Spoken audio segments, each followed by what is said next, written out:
Bonjour Pascal, bon voilà on y est, la dernière à domicile, un match qui a de grandes chances d'être décisif en plus. Oui, bonjour à tous. Effectivement, un match important. On se retrouve à nouveau dans la position du chasseur. Derrière Sochaux, qui fait une belle saison. Donc voilà, et puis nous, notre dernier à domicile, où on a envie de retrouver le goût de la victoire et de repasser devant Sochaux. Donc effectivement, un gros match à jouer. On s'était quitté après Metz, c'est une deuxième défaite consécutive, c'est quelque chose qui a été digéré depuis? Oui, de toute façon, il y avait et les circonstances du match et la défaite, et puis le fait aussi de rester devant à l'issue de ce match devant Besançon, met un peu de baume au cœur, mais on sait que maintenant, si les dieux de football nous ont aidés, il faut qu'on les remercie, donc il faut absolument qu'on batte Sochaux pour rester devant.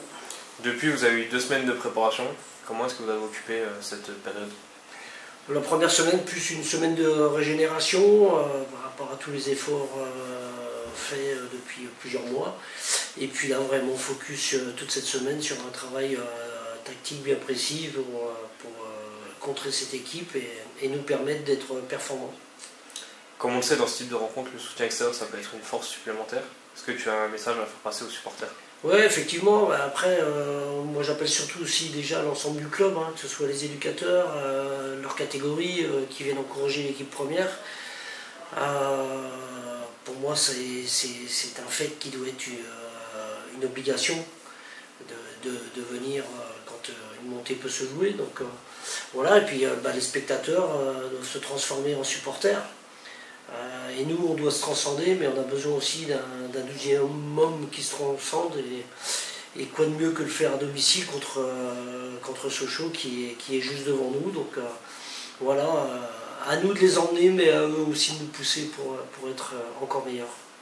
Il y aura forcément une pression un peu particulière sur cette rencontre. Est-ce que c'est quelque chose que vous avez travaillé, le point mental, un petit peu, ces derniers jours? De toute façon, la fraîcheur mentale en fin de saison, elle est primordiale. Donc c'est pour ça que la semaine où il n'y avait pas de match, on a voulu décharger aussi l'intensité des entraînements.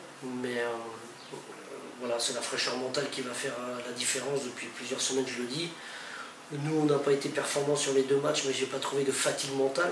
Mais je pense que notre adversaire direct, qui est Racing Besançon, je ne parle pas de Sochaux qui ne peut pas accéder, mais Racing Besançon n'a pas su, grâce aussi peut-être à un manque de fraîcheur mentale, passer devant nous. Donc voilà, c'est arrivé 2 fois, ça ne doit pas arriver 3 fois, il faut qu'on se transcende. Mais pour ça, effectivement, il faudra être très fort mentalement, parce qu'il faudra faire plus, il faudra faire mieux que l'adversaire. Donc je pense que tout le monde est bien concerné, tout le monde est bien concentré sur le match à venir.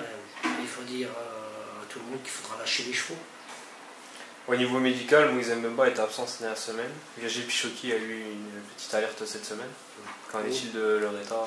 Ouais, tout le monde est, à part les suspendus, tout le monde est sur le qui-vive. Donc les 2 ont pu s'entraîner normalement, comme Tiziano Horn, qui a pu aussi reprendre normalement cette semaine. Donc voilà, la semaine dernière c'était un peu plus inquiétant entre les suspendus et les bobos. Aujourd'hui ça va, donc voilà, je pense que tout l'effectif est concerné par cette fin de saison et il y en aura encore une fois besoin de tout le monde pour atteindre un objectif élevé. Merci Pascal, à demain. Merci.